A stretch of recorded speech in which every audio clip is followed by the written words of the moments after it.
Saudações, pessoal! Sejam bem-vindos ao canal Comentários Bíblicos Católicos. Viva Cristo Rei, Salve Maria Imaculada e São José, seu castíssimo esposo. No vídeo de hoje, trataremos sobre este santo tão especial, justamente no dia de São José Operário. São José, o pai nutrício de Nosso Senhor Jesus Cristo. E este vídeo tem como base o artigo O que São José nos ensina com seu silêncio, do Padre Paulo Ricardo, e também a carta apostólica do Papa Francisco, Patris Corde, pelo ano de São José.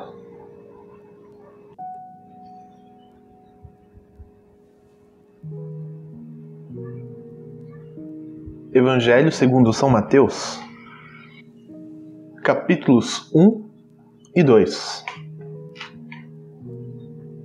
Em todos os evangelhos, em toda a Bíblia, ocorre que não vemos uma única palavra de São José, o pai adotivo de Jesus.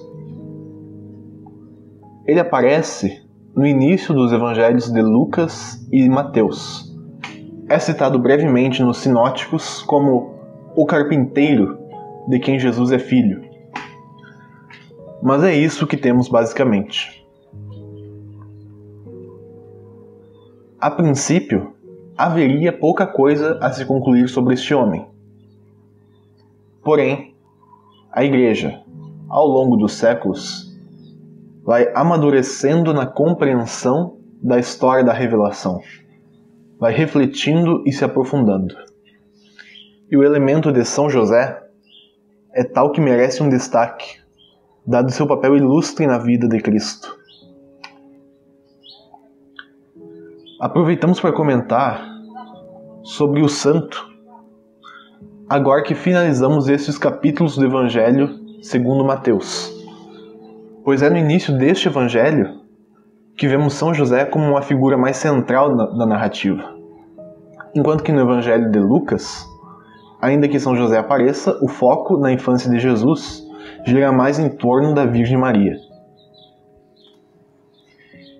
E justamente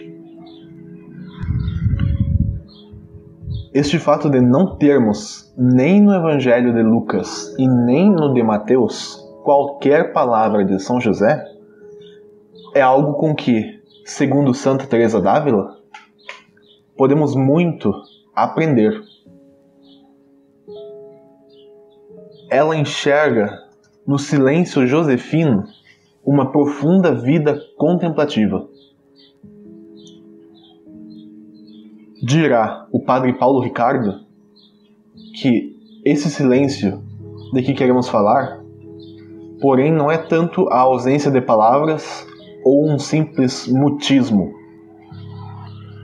como se manter-se de boca fechada fosse por si só prova e indicativo de virtude. O silêncio de São José só nos ensina se considerarmos a grandeza do mistério que o circunda. O Padre Paulo vai citar o Padre Federico Soares Verdeguer na obra José, esposo de Maria, em que ele diz: José encontra-se perante um mistério de um Deus feito homem, de uma virgem que concebe sem obra de varão, e de uma eleição, a que Deus fez dele, para velar o mistério e proteger os seus protagonistas. Que ia dizer ante semelhante prodígio um homem simples, um artesão de uma aldeia perdida num canto do império, ao ver-se não somente espectador do mais maravilhoso sucesso ocorrido desde a criação do mundo, mas também implicado nele por um particular desígnio de Deus?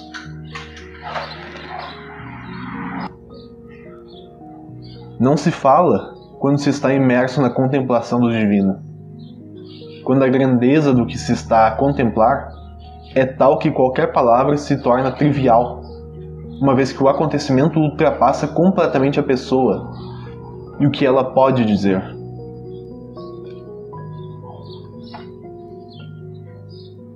este silêncio evangélico de São José, disso se trata. Nós podemos ver um contra-exemplo de falas durante o que seria um momento contemplativo, o que deveria ser um momento contemplativo, no evento da transfiguração de Jesus no Monte Tabor. Diante daquela radiância, daquela beleza e sobrenaturalidade em que Jesus recebe vestes brancas, é transfigurado e recebe a visita de Moisés e Elias, estavam lá também Pedro, Tiago e João. O apóstolo Pedro, então, desconcertado, decide falar: Mestre, é bom ficarmos aqui. Vamos fazer 3 tendas, uma para ti, outra para Moisés e outra para Elias. E o próprio evangelista Lucas, em sua descrição do acontecimento, disse que Pedro nem sabia o que estava dizendo. Conferir Lucas capítulo 9, versículo 33.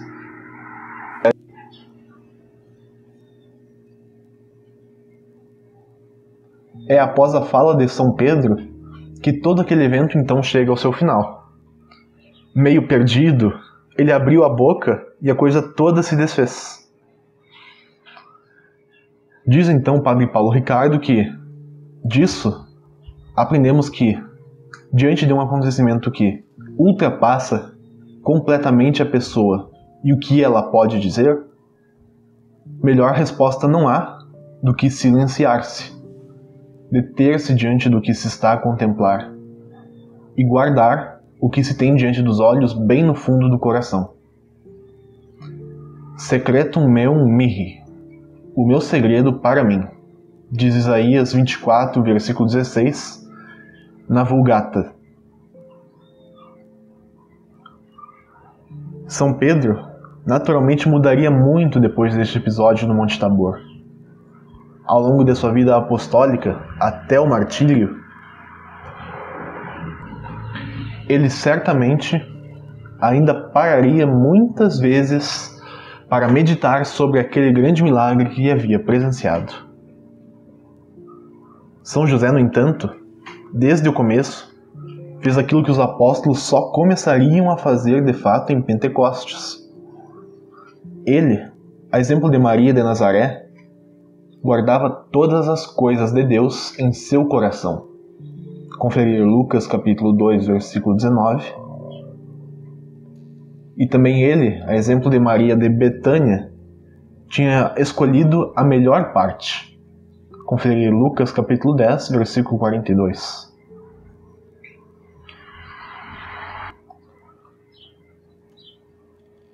Daí, a conveniência de lhe chamarmos mestre de oração. Com seu silêncio, São José aponta-nos para o grande porteiro da vida interior. Nota de rodapé, número 1. Sem o qual é absolutamente impossível ter intimidade com Deus.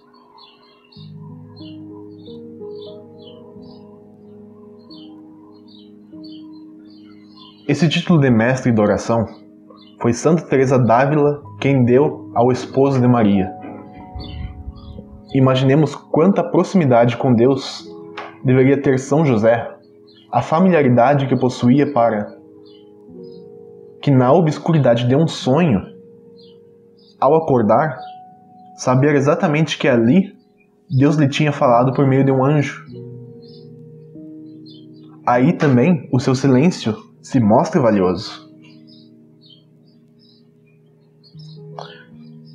Quantas vezes nós não queremos matutar e repetir cenas na nossa cabeça, rememorar discussões e acontecimentos de nossa vida, até do nosso dia a dia, e nos encontramos então em um frenesi de sons e imagens mentais. Enquanto São José identificara a mensagem de Deus mesmo dentro do momento onírico. E isso mais de uma vez, quando é avisado pelo anjo que Maria está esperando o Messias, quando é avisado para fugir de Herodes para o Egito com a esposa e o menino, quando é chamado também a retornarem de lá para Israel, e quando é conduzido para morar em Nazaré com a Sagrada Família. Este homem não podia ser tal que não possuísse grande intimidade com Deus. E não apenas mergulhava em tal silêncio contemplativo, como também a partir dele agia, obedecendo imediatamente às palavras do Senhor. Às vezes tão ocupados com os nossos afazeres e trabalhos, ou então buscando estudar as raízes intelectuais da oração e não as exercendo,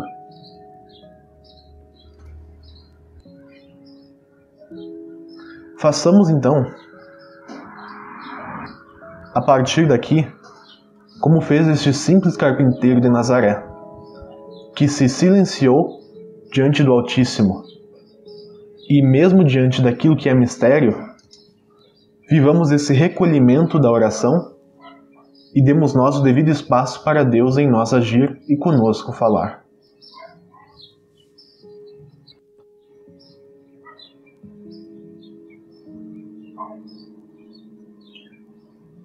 Como também exorta o Papa Francisco em sua carta apostólica Patris Corde, Coração de Pai, para este ano de São José, ao chamar o santo por tantos adjetivos, o chama também de Pai no acolhimento, dizendo que José acolhe Maria, sem colocar condições prévias, confia nas palavras do anjo. A nobreza do seu coração o faz subordinar à caridade aquilo que aprendera com a lei. E hoje, neste mundo onde é patente a violência psicológica, verbal e física contra a mulher, José apresenta-se como figura de homem respeitoso, delicado, que mesmo não dispondo de todas as informações, se decide pela honra, dignidade e vida de Maria. E na sua dúvida sobre o que melhor era fazer, Deus ajudou a escolher, iluminando o seu discernimento. Nota de rodapé, número 2. Na nossa vida, muitas vezes sucedem coisas cujo significado não entendemos. E a nossa primeira reação, frequentemente, é de desilusão e revolta.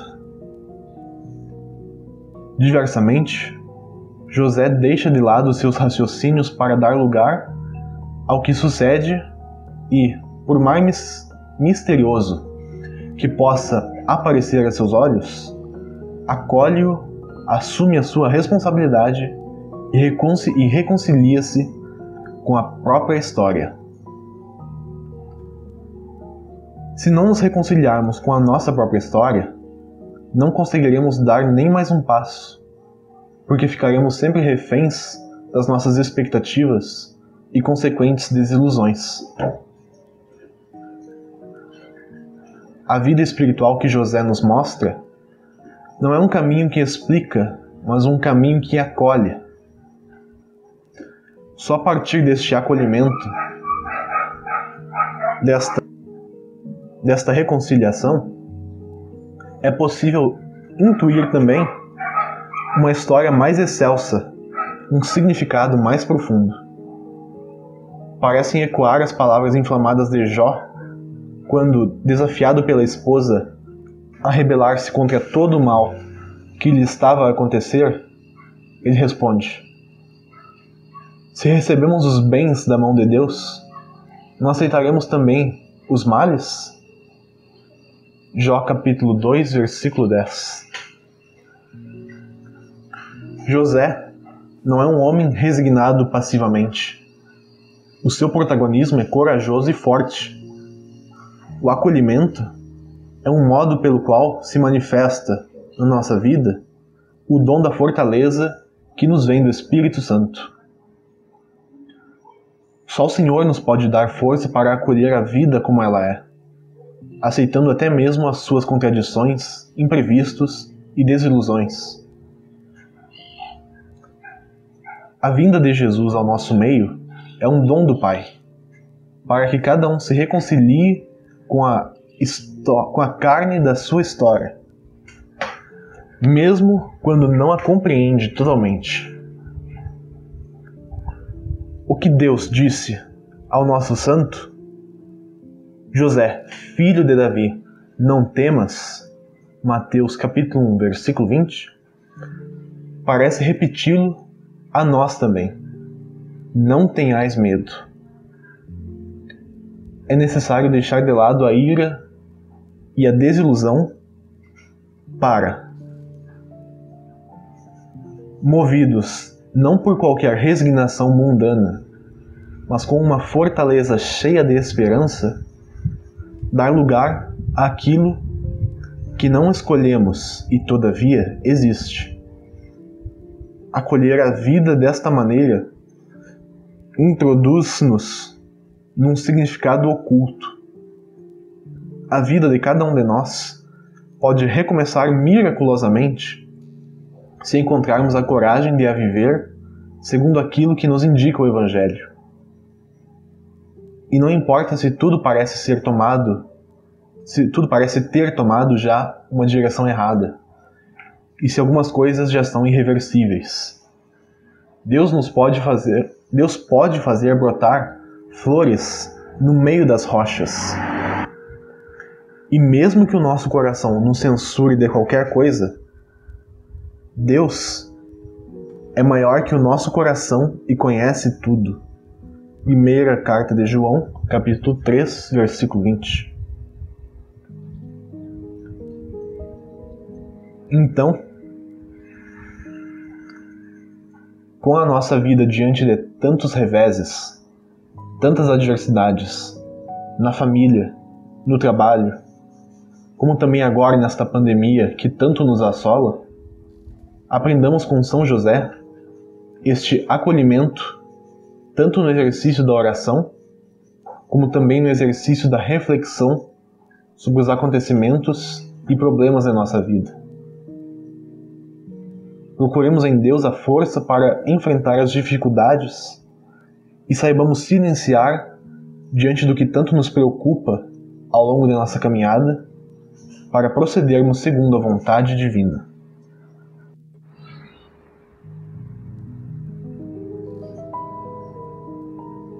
Deixemo-nos mergulhar nesta vida de recolhimento e acolhimento de São José diante da providência divina. E então, em uma vida singela, nos prestemos a agir como ele agiu. E também, com a palavra do Papa Francisco, nós completamos que, assim, ao completarem-se 150 anos da sua declaração como padroeiro da Igreja Católica, feita pelo Beato Pio IX, a 8 de dezembro de 1870, gostaria de deixar a boca, como diz Jesus, falar da abundância do coração. Mateus capítulo 12, versículo 34, para partilhar convosco algumas reflexões pessoais sobre esta figura extraordinária, tão próxima da condição humana de cada um de nós. Tal desejo foi crescendo ao longo destes meses de pandemia e que podemos experimentar, no meio da crise que nos afeta, que as nossas vidas são tecidas e sustentadas por pessoas comuns, habitualmente esquecidas, que não aparecem nas manchetes dos jornais e revistas, nem nas grandes passarelas do último espetáculo, mas que hoje estão, sem dúvida, a escrever os acontecimentos decisivos da nossa história. Médicos, enfermeiras e enfermeiros, trabalhadores dos supermercados, pessoal da limpeza, curadores, transportadores, forças policiais, voluntários, sacerdotes, religiosas e muitos, mas muitos outros que compreenderam que ninguém se salva sozinho. Quantas pessoas dia a dia exercitam a paciência e infundem esperança, tendo a peito não semear o pânico, mas corresponsabilidade. Quantos pais, mães, avós e avós, professores mostram às nossas crianças, com pequenos gestos do dia a dia, como enfrentar e atravessar uma crise, readaptando hábitos, levantando o olhar e estimulando a oração. Quantas pessoas rezam, se imolam e intercedem pelo bem de todos. Nota de rodapé, número 3. Todos podem encontrar em São José o homem que passa despercebido, o homem da presença cotidiana discreta e escondida, um intercessor, um amparo e uma guia nos momentos de dificuldade. São José lembra-nos que todos aqueles que estão, aparentemente, escondidos ou em um segundo plano, têm um protagonismo sem paralelo na história da salvação. A todos eles, dirijo uma palavra de reconhecimento e gratidão.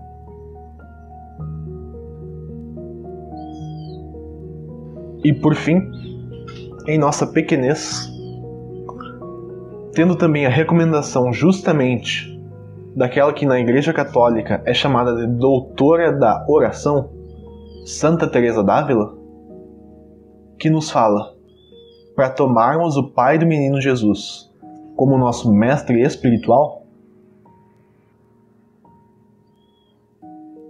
não tenhamos medo de recorrer a este santo tão sublime. Vivamos com dignidade em nossa vida, às vezes discreta, mas na qual guardamos as coisas para nosso Deus, tal como este santo patriarca o fez. E ainda mais neste ano dedicado a São José, tomemo-lo para nos ajudar em nossa vida contemplativa, construamos intimidade com ele e peçamos a sua intercessão e proteção para a nossa vida peregrina nesta terra, como uma vez São José, atento à mensagem de Deus, protegeu o Cristo Jesus e a Virgem Maria.